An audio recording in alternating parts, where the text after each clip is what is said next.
Hi friends, welcome to film matters entertainment. లేటెస్ట్గా వచ్చిన మంగళవారం మూవీని ఎక్స్ప్లెయిన్ చేసుకుందాం.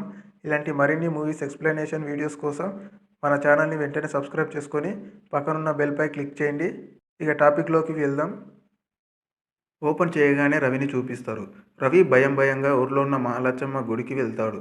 నెక్స్ట్ సీన్లో శైలును చూపిస్తారు. శైలు రవి ఇద్దరు ఆడుతూ పాడుతూ సంతోషంగా ఉంటారు. ఒకరోజు రవి తీసిన ఫోటోను శైలుకి ఇస్తాడు. శైలు ఫోటోను చూసి, ఈ ఫోటోలో చాలా బాగున్నావు తెలుసా రవి అని అంటుంది. రవి శైలుని, నువ్వు ఎందుకు బాగలేవో తెలుసా, నీ కళ్ళకు కాటుక లేదు కాబట్టి అని అంటాడు. శైలు, కాటుక అయిపోయి 2 రోజులు అవుతుంది, అమ్మమ్మ ఇంకా తీసుకురాలేదు అని అంటుంది. రవి, నేను తీసుకువచ్చాను కదా అని జేబులో నుండి కాటుక తీసి శైలుకి ఇస్తాడు. శైలు కాటుకను తీసుకొని, కాటుక నీకెక్కడిది అని అడుగుతుంది. రవి, నిన్న రాత్రి మహాలచ్చమ్మ గుడికి వెళ్ళి దీపం పొడి తీసుకొని అందులో కొబ్బరి నూనె కలిపితే ఈ కాటుక వచ్చిందని చెప్తాడు. శైలు, అమ్మో, చీకట్లో మహాలచ్చమ్మ గుడికి వెళ్ళావా, భయం వేయలేదా అని అడుగుతుంది. రవి, భయం వేసింది కానీ నీకోసం ధైర్యం తెచ్చుకొని తీసుకువచ్చాను. నీ కళ్ళకి కాటుక ఉంటే ఎంత బాగుంటుందో తెలుసా అని అంటాడు. శైలు, రవి ఆడుతూ వెళ్తుండగా దారిలో పక్కన ఉన్న బావిలో నుండి శైలుకి కూతలు వినిపిస్తాయి. శైలు, రవి ఇద్దరూ బావి దగ్గరకు వచ్చి చూస్తారు. అందులో పడి ఉన్న కుక్కపిల్ల కనిపిస్తుంది.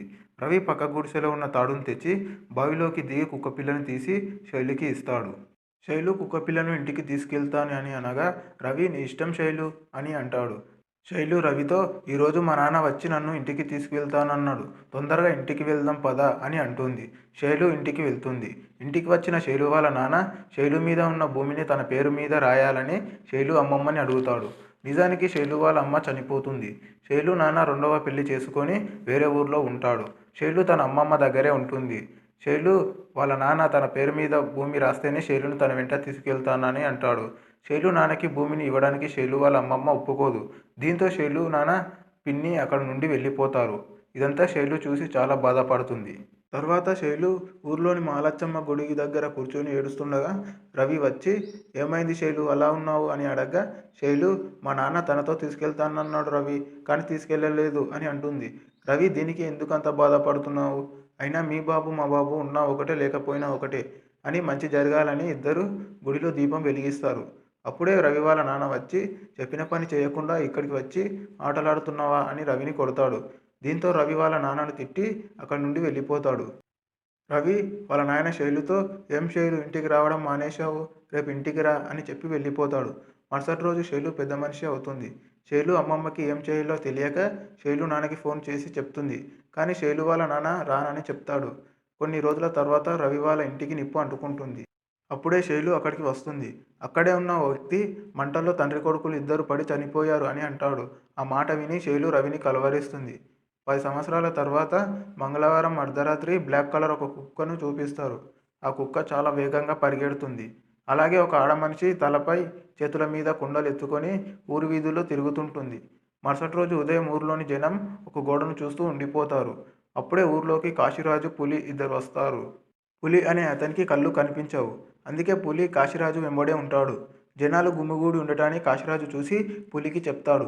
ఇద్దరు కలిసి అక్కడికి వచ్చి, ఏముందని అంతగా చూస్తున్నారని కాశీరాజు గోడవైపు చూసి షాక్ అవుతాడు. అప్పుడే అక్కడికి డానియల్ అనే వ్యక్తి వచ్చి, ఏమైంది, ఎందుకు అందరూ గుమిగూడారు, ఆ గోడ మీద ఏం రాసి ఉంది, నాకు చదువు రాదు కదా, చదివి వినిపించండి కాస్త అని అంటాడు. కాశీరాజు చదివి, నీ భార్యకు వేరే అతనికి అక్రమ సంబంధం ఉంది, దీనిని అందరూ అర్థం చేసుకోవాలని రాస్తుంది అని చదివి చెప్తాడు. డానియల్ కోపంతో తన పిల్లాన్ని చంపేస్తానని అక్కడి నుండి వెళ్ళిపోతాడు. కానీ అంతలోపే వాళ్ళిద్దరూ చనిపోయి ఉంటారు. అది తెలుసుకున్న ఊర్లోని జనం అక్కడికి వచ్చి వారిద్దరి గురించి గోడల మీద రాయబట్టే పురుగుల మందు తాగి చనిపోయారని అనుకుంటారు. అప్పుడే ఊరికి కొత్తగా వచ్చిన ఎస్ఐ మాయ అక్కడికి వచ్చి చూస్తుంది. మాయకి వారిద్దరి డెత్పై కొన్ని అనుమానాలు ఉండడంతో బాడీలను పోస్టుమార్టం పంపాలని అంటుంది. కానీ పోస్టుమార్టంకి ఆ ఊరి జనం ఒప్పుకోరు. అప్పుడే కాశీరాజు, పోస్టుమార్టం జరగాలన్నా ఏదన్నా జరగాలన్నా మా ఊరి ప్రకాశం బాబు గారితో మాట్లాడాలి అని అంటాడు. ఎస్ఐ మాయ ప్రకాశం బాబు అంటే ఎవరు అని అడగగా, కానిస్టేబుల్ ప్రకాశం బాబు అంటే ఆ ఊరి జమీందారు, ఆయనకు తెలియకుండా ఈ ఊరి నుండి ఈగను కూడా తీసుకెళ్లలేమని అంటాడు. అప్పుడే ప్రకాష్ని చూపిస్తారు. ప్రకాష్ వాళ్ళ నాన్న ఫోటోను చెప్పుతో కొడుతుంటాడు. ఎందుకంటే తనకి ఎలాంటి ఆస్తుపాస్తులు ఉంచకుండా వెళ్ళినందుకు. ప్రకాష్కి భార్య ఉంటుంది. ప్రకాష్ భార్య ఇంట్లో సేవలు చేస్తూ ఉంటుంది. ప్రకాష్ వారిద్దరు చనిపోయిన ప్లేస్కి వస్తాడు. మాయ ప్రకాష్ దగ్గరికి వచ్చి తనని తాను పరిచయం చేసుకొని ఈ డెత్స్ గురించి నాకు కొన్ని అనుమానాలు ఉన్నాయి, పోస్టుమార్టంకి తీసుకెళ్ళాలి అని అనగా ప్రకాష్ మా ఊర్లో బతికున్న కోళ్ళను మేకలను కోస్తాం, చచ్చిపోయిన మనుషులం కాదు. ఎవడో గిటనోడు గోడల మీద రాస్తే అవమానం భరించలేక పురుగుల మందు తాగి ఆత్మహత్య చేసుకున్నారు. జరిగింది ఇదే రాసుకో అని చెప్పి వెళ్ళిపోతాడు. డానియల్ తన భార్య శవాన్ని సమాధిలో పెట్టేస్తాడు. నెక్స్ట్ సీన్లో చితిని కాలుస్తూ ముఖానికి మాస్క్ వేసుకున్న ఒక వ్యక్తిని చూపిస్తారు. నెక్స్ట్ సీన్లో విశ్వనాథ్ అనే ఆర్ఎంపీ డాక్టర్ నడుచుకుంటూ వెళ్తుంటాడు. అతన్ని చూసి కాశీ పులితో కూతురు చనిపోయిందని పైకి బాధగా ఉంటాడు కానీ మంచి రసికుడు అని అంటాడు. కానీ డాక్టర్ విశ్వనాథ్ మాత్రం ఊర్లో అందరికీ వైద్యం చేస్తూ హెల్ప్ చేస్తూ ఉంటాడు. మరోవైపు నాని అనే వ్యక్తిని చూపిస్తారు. నాని గురుజ చెల్లెలు ఇద్దరు ప్రేమించుకుంటారు. వారిద్దరూ పెళ్లి చేసుకోవడానికి వెయిట్ చేస్తూ ఉంటారు. తర్వాత రోజు ఫంక్షన్లో గురుజ గోడల మీద రాసేది వాసుగాడే అయి ఉంటాడు అని అంటాడు. దీంతో గురుజకి వాసుగాడికి మధ్య గొడవ జరుగుతుంది.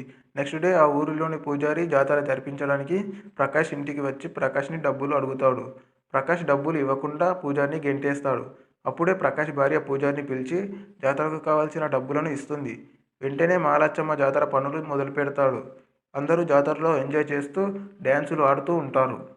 మరోవైపు మాస్క్ వేసుకున్న వ్యక్తి డ్యాన్స్ చేస్తూ ఉంటాడు. ఒక ఆడమనిషి కుండలో మంట పెట్టుకొని ఊరి బయటకు పరిగెత్తుకుంటూ వెళ్తుంది. ఆ నెక్స్ట్ డే గోడల మీద అక్రమ సంబంధం పెట్టుకున్న వాళ్ళ పేర్లు రాసి ఉంటుంది. అది చూసిన జనం వారిద్దరూ బ్రతికి ఉన్నారో లేదో వెతుకుతుంటారు. కానీ అంతలోపే వారిద్దరూ ఒక చెట్టుకు ఊరేసినట్లు కనిపిస్తారు. జనం ఎస్ఐ మాయ అక్కడికి వచ్చి చూస్తారు. ఎస్ఐ మాయ గురుజ దగ్గరికి వెళ్ళి చనిపోయిన వారిద్దరు నీ ఫ్రెండ్సే కదా, నెక్స్ట్ నువ్వేనేమో, జాగ్రత్తగా ఉండు అని వీళ్ళు చెప్తుంది. అప్పుడే ప్రకాష్ అక్కడికి వస్తాడు. ఎస్ఐ మాయ ప్రకాష్తో ఇప్పటికైనా నమ్ముతావా, ఎవరో స్కెచ్ వేసి కావాలనే చంపుతున్నాడు ఖచ్చితంగా ఈ ఊరి మనిషే, మీ అందరి గురించి తెలిసినోడే, నా అనుమానం నిజమైతే వాడు ఇప్పుడు ఇక్కడే మన మధ్య ఉండాలి అని బాడీలను పోస్టుమార్టంకు పంపిస్తుంది. అలాగే డానియల్ భార్య శవాన్ని పోస్టుమార్టం కోసం తీయాలని వెళ్తుంది. కానీ సమాధిలో శవం ఉండదు. తర్వాత ఊరి పెద్ద మనుషులందరూ మీటింగ్ పెడతారు. ఊర్లో గోడల మీద రాసే వ్యక్తిని ఎలాగైనా పట్టుకోవాలనుకుంటారు. పూజారి ఇప్పుడు జరుగుతున్న చావులన్నీ మహాలచ్చమ్మకి ఇష్టమైన మంగళవారం రోజున మాత్రమే జరుగుతున్నాయి. ఈరోజు మంగళవారం కాబట్టి కుర్రాళ్ళందరూ కలిసి వీధి తిరిగి రాసేవాడిని పట్టుకోవాలి అని అనుకుంటారు. రాత్రి సమయంలో అందరూ కలిసి గ్రూపులుగా విడిపోయి గోడల మీద రాసేవాడిని పట్టుకోవడానికి ఊర్లోని వీధుల్లో తిరుగుతారు. అప్పుడే మాస్క్ వేసుకున్న ఒక వ్యక్తి గోడ మీద ఏదో రాయాలని అనుకుంటాడు. అది చూసిన జనం ఆ వ్యక్తిని పట్టుకోవడానికి వెంబడిస్తారు. అప్పుడే డాక్టర్ విశ్వనాథ్ బస్సు దిగి నడుచుకుంటూ వస్తుండగా పాడుబడ్డ బావి దగ్గర ఎవరో ఏడుస్తున్న శబ్దం వినిపిస్తుంది. విశ్వనాథ్ అక్కడికి వెళ్ళి చూడగా శైలజ దయ్యమై కనిపిస్తుంది. వెంటనే శైలజ గట్టిగా అరిచి బావిలోకి దూకేస్తుంది. అది చూసిన విశ్వనాథ్ షాక్ అవుతాడు. మరోవైపు మాస్క్ వేసుకున్న వ్యక్తిని పట్టుకుంటారు. అతను ఎవరో కాదు, నాని అయి ఉంటాడు. నెక్స్ట్ సీన్లో 18 నెలల క్రితానికి వెళ్తే శైలుని చూపిస్తారు. శైలు వాళ్ళ అమ్మమ్మ దగ్గరే ఉంటూ కాలేజీకి వెళ్తుంటుంది. శైలు కాలేజీకి వెళ్తుంటే ఊర్లో చాలామంది లైన్ వేస్తుంటారు. కానీ శైలు మాత్రం ఎవరికి పడిపోదు. ఎందుకంటే శైలు కాలేజీలో ప్రొఫెసర్ మదన్ని లవ్ చేస్తూ ఉంటుంది. అతను కూడా శైలును లైక్ చేస్తూ ఉంటాడు. వర్షం పడిన రోజు శైలు మదన్ కోసం పాయసం తీసుకొని ఇంటికి వెళ్తుంది. అలా ఇద్దరు కలిసి ఒకటైపోతారు. అలా కొన్ని రోజులు ఇద్దరు కలిసిమెలిసి హ్యాపీగా ఉంటారు. ఒకరోజు మదన్ కనిపించకుండా పోతాడు. శైలు అతని కోసం వెతుకుతుంటుంది. తర్వాత రోజు మదన్ మరో అమ్మాయిని పెళ్లి చేసుకొని వస్తాడు. అది చూసిన శైలు చాలా బాధపడుతుంది. అప్పుడే మదన్ శైలు దగ్గరకు వచ్చి నిన్ను పెళ్లి చేసుకుంటున్నానుకుంటున్నావా, ఆడుకొని వదిలేసా అని చెప్పి వెళ్ళిపోతాడు. శైలు ఇంటికి వచ్చి వాళ్ళ అమ్మమ్మని పిలుస్తుంది. కానీ వాళ్ళ అమ్మమ్మ ఎప్పటికే చనిపోయి ఉంటుంది. ఊర్లోని పెద్ద మనుషులు ఉన్న పెద్ద దిక్కు కూడా పోయింది.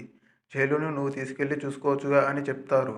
కానీ శైలు నాన్న తన మీద ఉన్న 3 ఎకరాలను మా పేరు మీద రాస్తే తన బాగోగులను చూసుకుంటానని చెప్తాడు. శైలు కోపంతో భూమి పేపర్లను తెచ్చి వాళ్ళ నాన్న ముఖం మీద విసిరి కొడుతుంది. వాళ్ళ నాన్న, ఇంతమంది ముందు నన్ను అవమానించావు కదా, జన్మలో నీ ముఖం చూడను అని పేపర్స్ని తీసుకొని కోపంతో అక్కడ నుండి వెళ్ళిపోతాడు.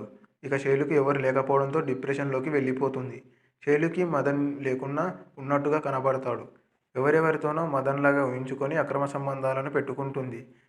దీనిని అడ్వాంటేజ్గా తీసుకొని ఊర్లో కొంతమంది శైలుని బాగా వాడుకుంటారు. ఒకరోజు శైలు వాసు దగ్గరికి వెళ్ళి ఫోటో దిగి బస్సులో వెళ్తుంటుంది. ఆ టైంలో కొంతమంది వ్యక్తులు శైలును టచ్ చేస్తూ ఉంటారు. అప్పుడు తనని తాను కంట్రోల్ చేసుకుంటూ ఉంటుంది. నెక్స్ట్ డే వర్క్ చేయడానికి ఫ్యాక్టరీ దగ్గరికి వెళ్తుంది. అప్పుడే ఫ్యాక్టరీ ఓనర్ వచ్చి అందరితో ఉన్నట్టు నా ఫ్రెండ్స్తో కూడా ఉండొచ్చు కదా, వాళ్ళు నిన్ను కోరుకుంటున్నారు అని అంటాడు. కానీ శైలు ఒప్పుకోదు. దీంతో ఓనరు శైలుని పనిలో నుండి తీసేసి ఫ్యాక్టరీ నుండి గెంటేస్తాడు. బాధతో శైలు సూసైడ్ చేసుకోవాలనుకుంటుంది. కానీ ధైర్యం చాలక చేసుకోదు. శైలు రాత్రి సమయంలో ఇంటికి ఒక వ్యక్తిని పిలిచి తనతో కొరడ దెబ్బలను కొట్టించుకుంటుంది. శైలు ఏడుస్తూ అక్కడే కూర్చుండిపోతుంది. శైలును ఓదార్చడానికి ఆ వ్యక్తి దగ్గరికి వస్తాడు. శైలు గట్టి అరవడంతో అక్కడి నుండి వెళ్ళిపోతాడు. శైలు చాలా మందితో అక్రమ సంబంధం పెట్టుకోవడం చూసిన ఊరి జనం జమీందార్ ప్రకాష్ దగ్గరికి వెళ్ళి శైలజ బరి తెగించి తిరుగుతుంది. ఆ అమ్మాయి విషయంలో మీరే ఏదో ఒక నిర్ణయం తీసుకోవాలి ప్రకాష్ బాబు అని చెప్తారు. ప్రకాష్ శైలుని తన దగ్గరికి తీసుకురమ్మని చెప్తాడు. శైలు శారీ కట్టుకొని రెడీ అవుతుంటుంది. అప్పుడే ఊరి జనం శైలు ఇంటికి వచ్చి ప్రకాష్ బాబు తీసుకురమ్మన్నాడని చెప్పి బలవంతంగా శైలుని లాక్కెళ్ళి ప్రకాష్ ముందు పడేస్తారు. ప్రకాష్, నువ్వు ఎవరితో పడితే వాడితో తిరుగుతున్నావు. ఊరికి కొన్ని నియమాలు కట్టుబాట్లు ఉన్నాయి. నువ్వు ఇలాగే తిరుగుతానంటే నేను ఒప్పుకోను. నీలాంటోళ్ళు ఉండాల్సింది ఊర్లో కాదు, ఊరి చివర అని అంటాడు. ఊరి జనం శైలుని కర్రలతో రాళ్లతో కొట్టి ఊరి నుండి తరిమేస్తారు. శైలు అరటితోట మధ్యలో ఉన్న బావిలో పడి చనిపోయి ఉంటుంది. శైలు బాడీని బావిలో నుండి బయటకు తీస్తారు. శైలు అంత్యక్రియలు జరపడానికి ఎవరూ ముందుకు రారు. ప్రెజెంట్స్కి వస్తే గోడల మీద రాస్తున్నది నాని అని అనుకొని ఊరి జనం నానిని పోలీసులకు పట్టిస్తారు. నాని ఎస్ఐ మాయకు, నేను ఎవరిని చంపలేదు, ఆ గురుజాగాడి చెల్లెలు నేను ప్రేమించుకున్నాం. గోడల మీద పేర్లు రాసి ఊరంతా తెలిసి ఆ గురుజా నాకు చెల్లెల్ని చచ్చినట్లు నాకే ఇచ్చి పెళ్లి చేస్తాడు అనుకున్నా మేడం. నిజంగా ఆ చావులకి నాకు సంబంధం లేదని చెప్తాడు. ఎస్ఐ మాయ వచ్చిన పోస్టుమార్టం రిపోర్ట్స్ని చూసి గోడల మీద రాసి చంపుతున్న నాని కాదని తెలుసుకుంటుంది. అదే రోజు ఊరి జనం నిజమైన కిల్లర్ కోసం వెతుకుతుంటారు. మంగళవారం రాత్రి సమయంలో ఒక మహిళ కుండలో మంట పెట్టుకొని పరిగెత్తుతుండటం ఒక వ్యక్తి చూస్తాడు. ఆ వ్యక్తి పరిగెత్తుకుంటూ అరుస్తూ వెళ్ళి గురుజతో మహాలక్ష్మ కనిపించిందని చెప్తాడు. కానీ అది ఎవరూ నమ్మరు. కుండలో మంట పెట్టుకొని పరిగెత్తేది గుళ్ళో పనిచేసే మహిళ. ఆ ఊరి మంచి కోసం మహాలక్ష్మకి ఇష్టమైన మంగళవారం రోజు ఊరంతా తిరుగుతూ అగ్ని ప్రదక్షిణాలు చేసి ఊరి చివరనున్న చెరువుల్లో కలుపుతుంది. గురుజాకి అరిచిన సౌండ్ వినబడుతుంది. అందరూ అక్కడికి వచ్చి చూస్తారు. కానీ అక్కడ ఎవరు ఉండరు. ఎవరో కావాలనే ఊరి చివరికి తీసుకొచ్చారని గురుజాకి అర్థమవుతుంది. ఊర్లో ఏదో జరగబోతుందని మళ్ళీ ఊర్లోకి పరిగెడతారు. మరోపక్క డాక్టర్ విశ్వనాథ్ చంపే వ్యక్తుల పేర్లు గోడల మీద రాయబోతుంటే అప్పుడే ఎస్ఐ మాయ చప్పట్లు కొడుతూ, ఏం తెలియని అమాయకుడిలా నటించి ఊర్లో వాళ్ళని భలే నమ్మించావు, లేని దయ్యాన్ని సృష్టించి ఊర్లో వాళ్ళని భయపెట్టావు అని అంటుంది. ఎస్ఐ మాయ పోస్టుమార్టం రిపోర్ట్లో మత్తు ఇంజెక్షన్ ఇచ్చి చంపుతున్నట్లుండడంతో కిల్లర్ విశ్వనాథ్ అని కనిపెడుతుంది. మాయ విశ్వనాథ్పై దాడి చేస్తుంది. విశ్వనాథ్ తన దగ్గరున్న మత్తు ఇంజెక్షన్ మాయకి ఇచ్చి ఇంట్లో కాళ్ళు చేతులు కట్టేసి ఉంచుతాడు. మాయ గోడల మీద రాసి ఎందుకు చంపుతున్నావని అడగా డాక్టర్ విశ్వనాథ్ శైలు కోసం అని చెప్తాడు. మాయ నీ ఒంపుడుగత్తి శైలుని తరిమేశాడని చంపుతున్నావా అని అంటుంది. విశ్వనాథ్ అప్పుడు శైలు గురించి చెప్పడం మొదలు పెడతాడు. మీరందరూ అనుకున్నట్టు కళ్ళ ముందు కనిపించేదంతా నిజాలు అవ్వాల్సిన అవసరం లేదు. ఊరందరికీ తెలిసిన శైలు వేరు, ఒక డాక్టర్గా నాకు తెలిసిన శైలు వేరు. ఒకరోజు శైలు నాకు దారుణమైన పరిస్థితిలో కనిపించింది. శైలుని ఇంటికి తీసుకెళ్లి తన గురించి తెలుసుకున్నాను. శైలు ఏదో పెద్ద సమస్యతో బాధపడుతుందని తెలిసి డాక్టర్కి చూపించి అన్ని టెస్టులు చేపించాను. డాక్టర్ శైలుకి హైపర్ సెక్సువల్ డిజార్డర్ ఉంది అని చెప్పింది. ఈ డిజార్డర్ ఉన్నవాళ్ళు ఎక్కువ లైంగిక కోరికలు ఉంటాయి. ఎవరితో ఎక్కువగా మాట్లాడడానికి ఇష్టపడరు. ఒంటరితనాన్ని కోరుకుంటారు. చాలా సందర్భాల్లో వాళ్ళకి వాళ్ళే హింసించుకొని ఆ నొప్పితో కోరికల్ని కంట్రోల్ చేసుకుంటారు అని చెప్తుంది. ఇదంతా తెలుసుకున్న విశ్వనాథ్ శైలుని తన ఇంటికి తీసుకెళ్లి కూతురిలా చూసుకున్నా. అదే టైంలో శైలు జీవితంలో ఆశలు నింపటానికి మాస్క్ వేసుకున్న ఒక వ్యక్తి వచ్చాడు అని చెప్తాడు. మరోపక్క మాస్క్ వేసుకున్న వ్యక్తి వాసు దగ్గరకు వచ్చి చితకబాదుతాడు. వాసు మాస్క్ మ్యాన్ కడుపులో కత్తితో పొడుస్తాడు. మాస్క్ మ్యాన్ త్రిశూలంతో వాసు కడుపులో పొడిచి చంపేస్తాడు. మరోపక్క విశ్వనాథ్ శైలుకి ఎవరు లేరనుకున్న ఒకరున్నారు అని మాస్క్ మ్యాన్ని పిలిచి శైలుకి చూపిస్తాడు. అతడు ఎవరో కాదు, తన చిన్నప్పటి ఫ్రెండ్ రవి. రవిని చూసిన శైలు చాలా హ్యాపీగా ఫీల్ అయ్యింది. చిన్నప్పుడు శైలు రవి కోసం రవి ఇంటికి వచ్చినప్పుడు వాళ్ళ నాన్న ఏదో చేయబోతాడు. అప్పుడే ఇంటికి వచ్చిన రవి చూస్తాడు. శైలు రవిని హగ్ చేసుకొని భయమేస్తుంది రవి, మళ్ళీ వస్తానని చెప్పి వెళ్ళిపోతుంది. రవి రాత్రికి వాళ్ళ నాన్న పడుకున్న సమయంలో తలపై కొట్టి చంపేస్తాడు. రవి ఇంటికి నిప్పు పెట్టి బయటకు వచ్చేస్తాడు. అప్పుడే రవి ముఖానికి నిప్పు అంటుకుంటుంది. ఊరి జనం అక్కడికి వచ్చేలోపే రవి అక్కడి నుండి వెళ్ళిపోతాడు. రవి తన ముఖం కాలిపోవడంతో గుడి దగ్గర కూర్చొని ఏడుస్తుండగా అప్పుడే తనకి ఒక మాస్క్ కనబడుతుంది. అప్పటి నుండి రవి ముఖానికి మాస్క్ వేసుకొని అనుక్షణం శైలు వెంటనే ఉంటాడు. రవి, నిన్ను వదిలి ఒక్క క్షణం కూడా ఉండలేను, నన్ను పెళ్లి చేసుకుంటావా అని అడుగుతాడు. శైలు, నేను చాలా మందితో అలా చేశాను, నేను నిన్నే కాదు ఎవరిని పెళ్లి చేసుకోలేనని అంటుంది. రవి, శైలు, నీ దృష్టిలో నీ శరీరం మలినం అయ్యిందని నువ్వు అనుకుంటున్నావు.